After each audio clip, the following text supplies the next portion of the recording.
And now, Drop the Dead Donkey.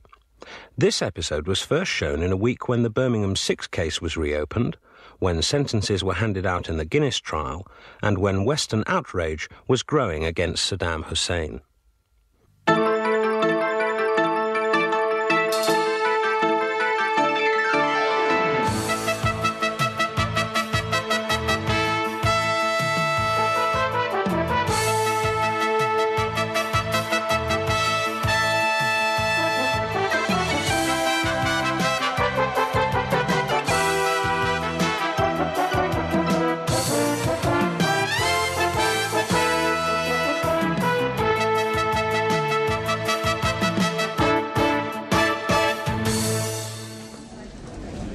Right, now, quiet now. This is very, very important.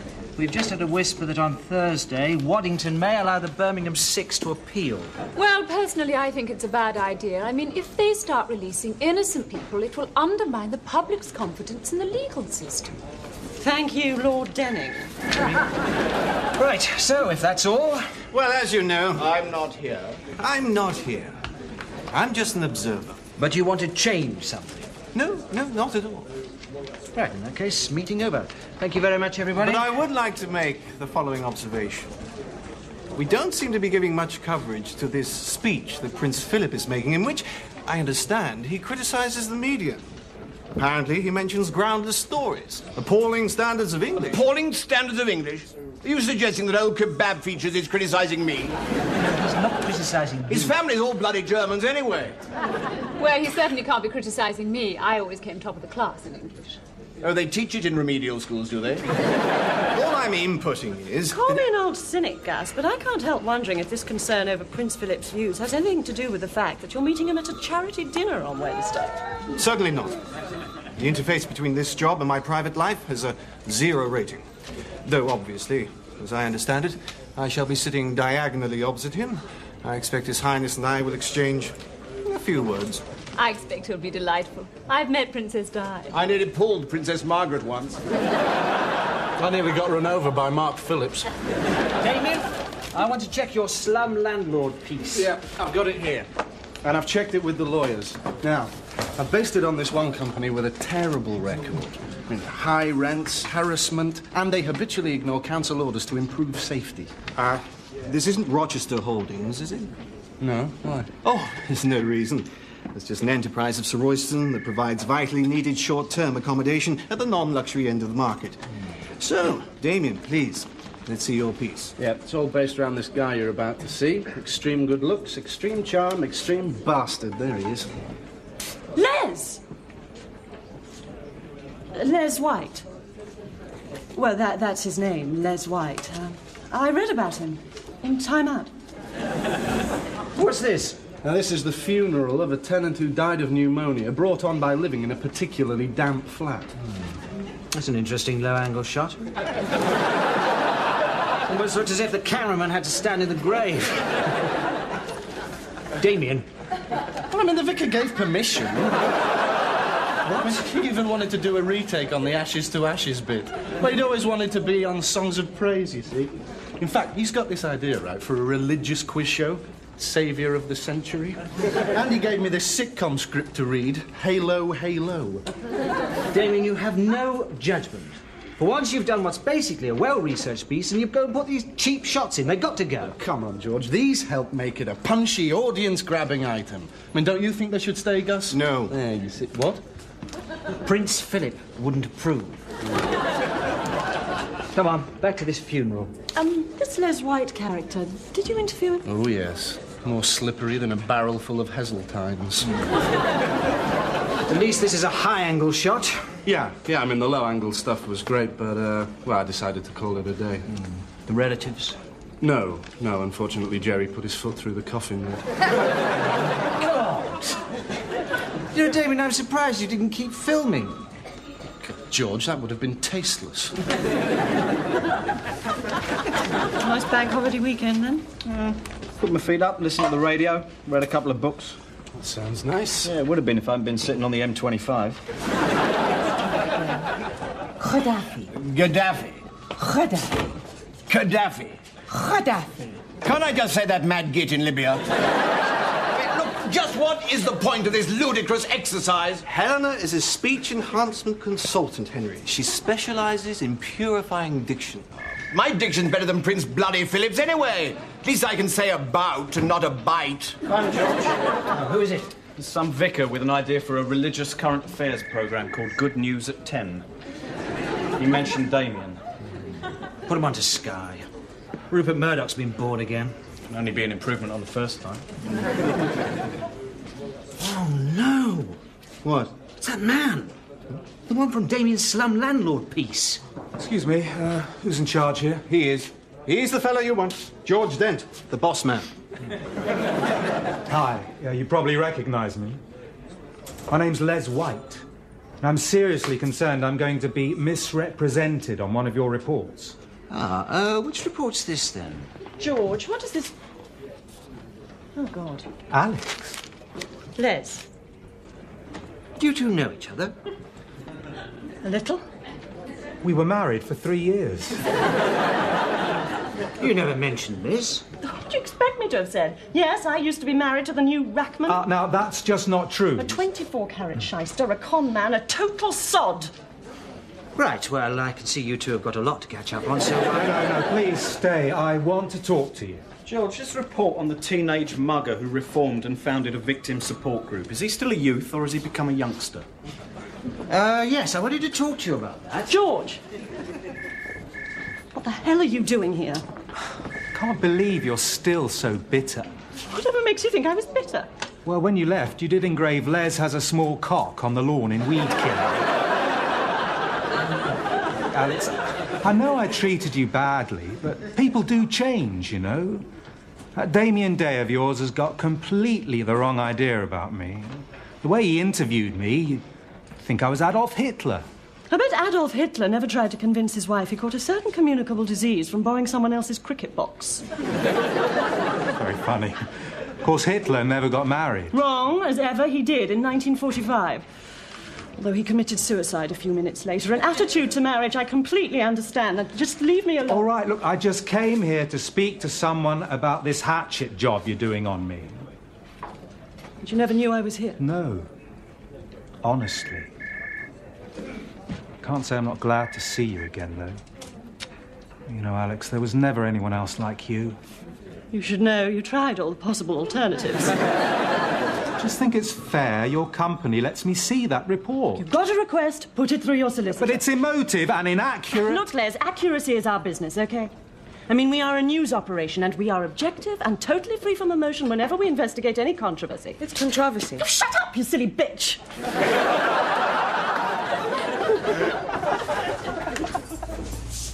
Thanks for having a drink with me. Leave the office till I agreed, would you? What would you like?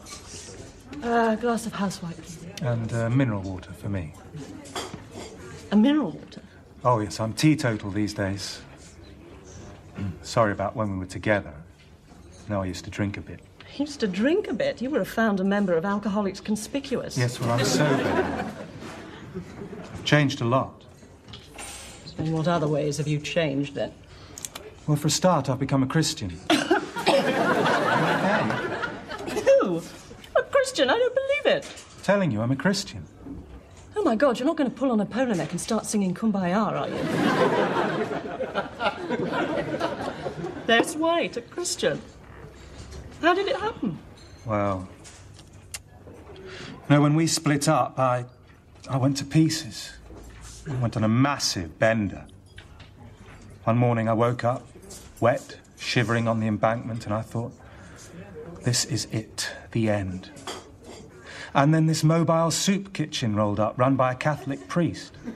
We became friends, and inspired by him and the good book, I found Jesus. Well, I'll be buggered. You are a Christian. God-fearing, religious, slum landlord Christian. And listen, those flats may not be bijou luxury apartments, but I run them as a housing trust for people who've hit rock bottom like I nearly did. Look, I'm sorry. Alex, I just thought that you, of all people, might be prepared to give me a chance, even though I realise you no longer have any real feelings for me. But I do, that's the trouble. I mustn't let him see it. What I need is an expression of total disinterest. There. Oh, that looks like indigestion.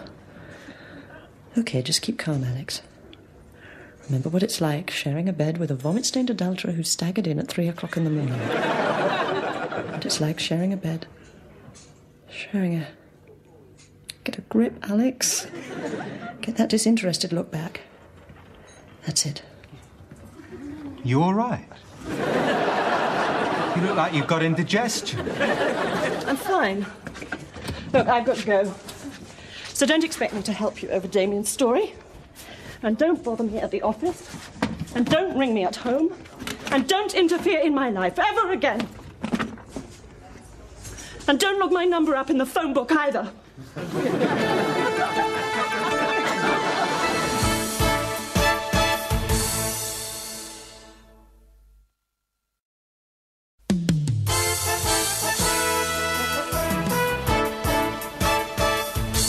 After me. Mandela and Mubarak met Mugabe in Mafeking on Monday. Actually, I think you'll find it's Mafeking. Please, I do know how to say Mafeking. Anyway, they'd be much more likely to meet in Pretoria. Everything all right? No. Fantastic. You'll knock them out of the ballpark. What ballpark's this thing, Gus? What sort of game do they play in this ballpark? Well, it's a metaphorical ballpark. It's a park that's... Full of balls! Like everything you say, Gus. All right, Alex, take it easy. But he drives me mad, always banging on about standards and language. I've never heard him say anything I understand as English. Alex. So you can tell Prince Philip he started a campaign. What is all this about? It's just I'm wondering why an intelligent woman of sound judgment and impeccable taste should find herself perpetually attracted to shits. Oh, well. It's the mystery of human biology. Take me. For some reason, I'm irresistibly attracted to short, dark women with large, aggressive husbands. See this, Dave? Unconfirmed reports of a train crash in Malaysia. We've already got 180 dead in that mining disaster in Yugoslavia. There's not a lot of space. But it says here that in this train crash there could be 2 English dead. Oh, well, we better use it then. Let's not be cynical, Alex. Now, what should we call it? A disaster or a tragedy? Or maybe it's a catastrophe? Oh, no, for that we would need 500 dead Malayans, or 200 dead Yugoslavs, or 10 dead Englishmen. Or 1 dead royal corgi. Oh, dear. Has one of the royal corgis died? Or 2,000 dead newsreaders. Oh, no, that would be a celebration, wouldn't it?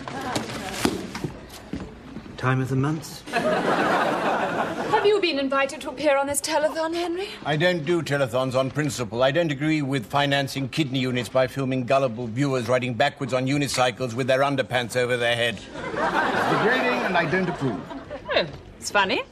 I could have sworn I saw you on last year's telethon, reading the news in a bath full of custard while the crankies pelted you with jam donuts. That was you, wasn't it? Yes. I've been asked to do something much more dignified. I shall be reading some charity news sitting next to a handicapped child. Right. Where are you going? To ring the NSPCC. Alex, is something upsetting? Well, George, you're obviously a great student of the human psyche, you tell me. Well, I just thought that possibly... Yes? Well, you know, I just wondered if maybe your ex-husband turning up like that had knocked you a teeny bit off balance. George, that is incredibly stupid, even by your standards. Do you seriously think I would let a man like that affect me? No, I'm sorry, of course not. Although, purely objectively, I do think we should run a check on that story about him. Why? Or to check both sides of the story. It's called being professional. Yes, OK. So you're not going to be seeing him again, then? Why? Is it home by 10 and no snogging behind the bike sheds? Look, if you really want to know, yes, I am seeing him again. But you needn't worry. Because I will never, ever put myself in a position where my professionalism could possibly be compromised. That's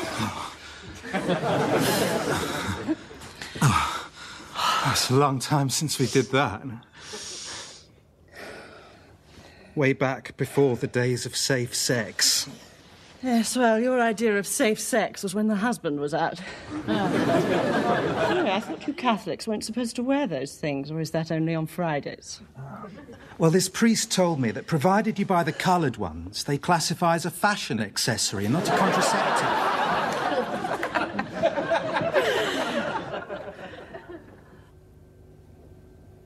So you assumed we'd end up in bed together, did you? No. Then why did you have a packet of condoms on you? I was just being responsible. Anyway, you've got a packet as well, so you must have assumed we'd end up in bed together. Not at all. But don't look so smug. They haven't got your name written on them. I'm carrying them around in my handbag for years, actually. You wouldn't be here if they weren't near their sell-by date. Alex, why did we ever split up? I don't know. Yes, I do, because you're a complete sod. Yes, I was. Listen, God knows why I've done this, but I've asked George to double-check Damien's story about you. So you do believe me? I'm not saying I believe anyone. I mean, you've got a pretty poor track record. But then Damien's not always 100% truthful. In fact, he's not always 20% truthful. Yes, just imagine. Still, let's not worry about Damien. Let's concentrate on you and me. Are we talking sex here? Yes. Good. I got these in the garage. If I get through another 24, I get a free tumbler. OK, so who wants to enter the sweepstake? 5 a go, pick the day the war's going to start. George, you feel lucky? I'm not entering into something like that. Me neither. All the best dates have gone. What's the latest on the Gulf? Oh, just another statement from Thatcher saying Saddam is an odious tyrant who used chemical warfare against the Kurds, and she found that disgusting. Yeah, she was so appalled she nearly stopped selling weapons to him, apparently. Lots more troop movements, I see. Look, George, this war is coming any day now, and I want to go out there and cover it. No, I don't think that would be wise. Certainly wouldn't. He's got Friday in the sweepstake. Yes, that sounds lovely. Oh, I was just wondering, exactly how handicapped is this child? I mean, I take it his handicap won't be, how shall we say, off-putting. I wouldn't want one who dribbled or anything. Oh. Well, have you got any other handicapped children I could do? Morning, Gus. Oh, good morning, Alice. Oh, nice suit, Gus. Yes, from the Moss Bros Urban Pimp collection, isn't it?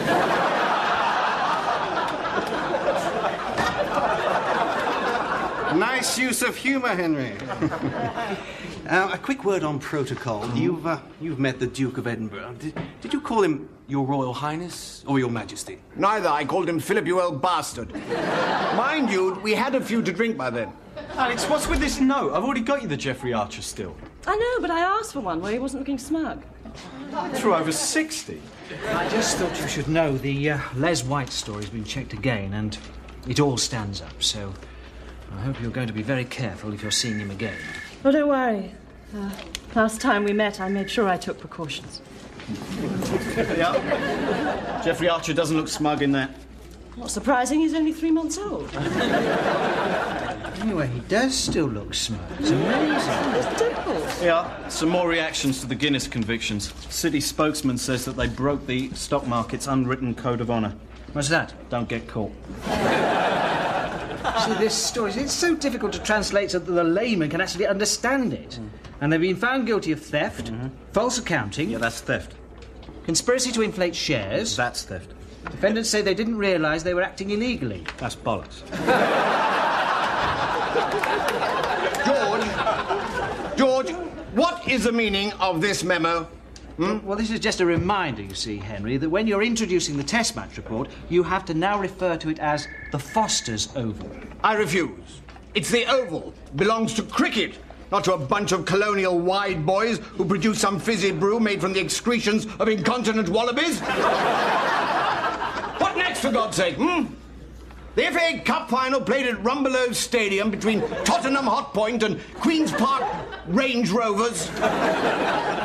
It's the Oval, and that's that. Thank God there's someone here who's prepared to preserve certain standards. No. I'm sorry. I definitely draw the line at amputees. And besides, I don't think it's fair on the child. Well, look, I tell you what. fax me across some pictures with a comprehensive list of their disabilities and I'll choose one. Have you seen this? I'm splashed all over the bloody Standard. They've done a hatchet job on me. They go on about how I've exploited grief, deliberately staged news stories, got a papa mind to sue them for libel. Well, why don't you? Well, because it's all true. I mean, they've got all the details about the filming in the grave and other things going back God knows how far. Oh, dear, oh, dear. Well, Damien, if you've been discredited, I'm afraid there's no way we can run your slum landlord piece. Oh, come on, Not Gus. until this lot dies down. We don't want our standards being called into question by principally the Broadcasting Standards Commission. Do we, George? No, certainly not. They've certainly got very good sources. Where do you think they got all this material from, Alex? Alex? Alex? Surprise, surprise. Your neighbour let me in.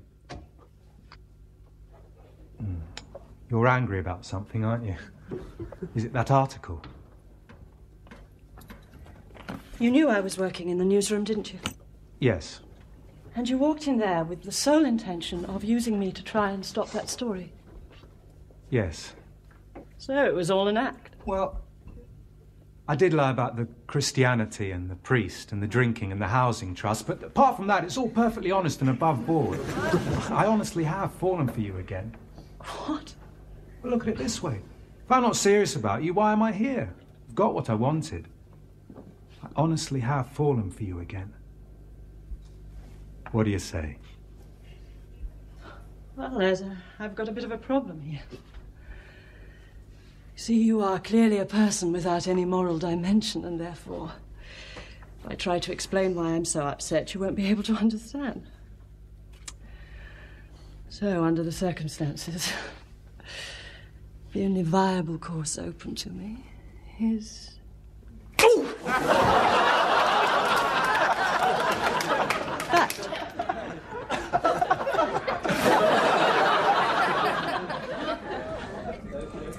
Right, the Guinness trial.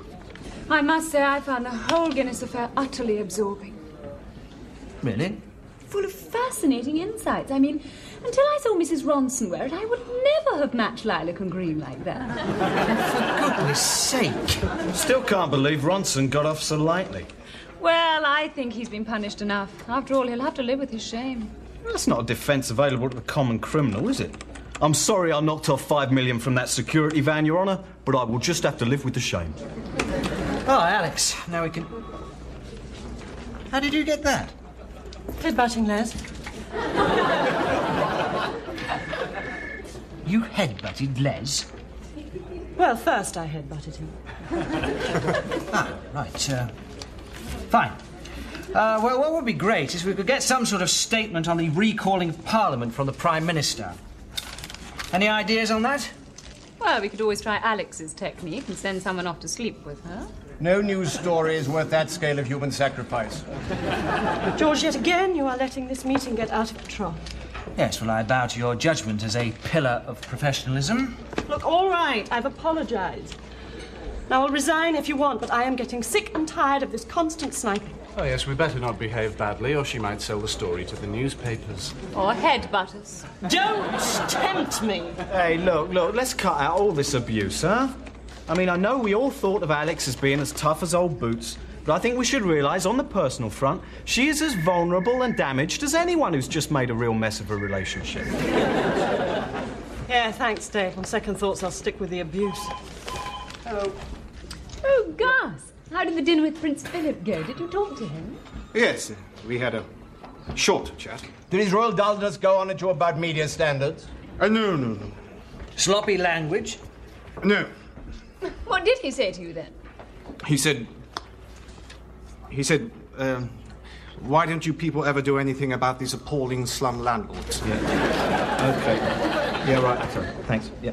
Sally, that was the telethon people. They say, forget the handicapped kid, they want you to do something else. Oh, right. Yeah, they want you to sit in a bath full of custard reading the news while the crankies pelt you with jam donuts.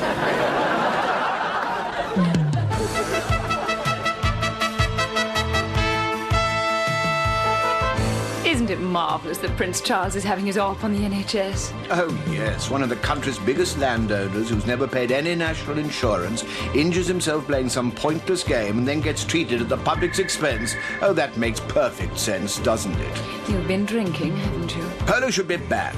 It's a cruel and barbaric spectacle, those poor dumb animals running around crashing into each other. I think the Burley ponies quite enjoy it. I'm not talking about the ponies, I'm talking about the royals. Who else would be so stupid as to try and play croquet sitting on top of a horse? I think you'd better go and lie down, Henry.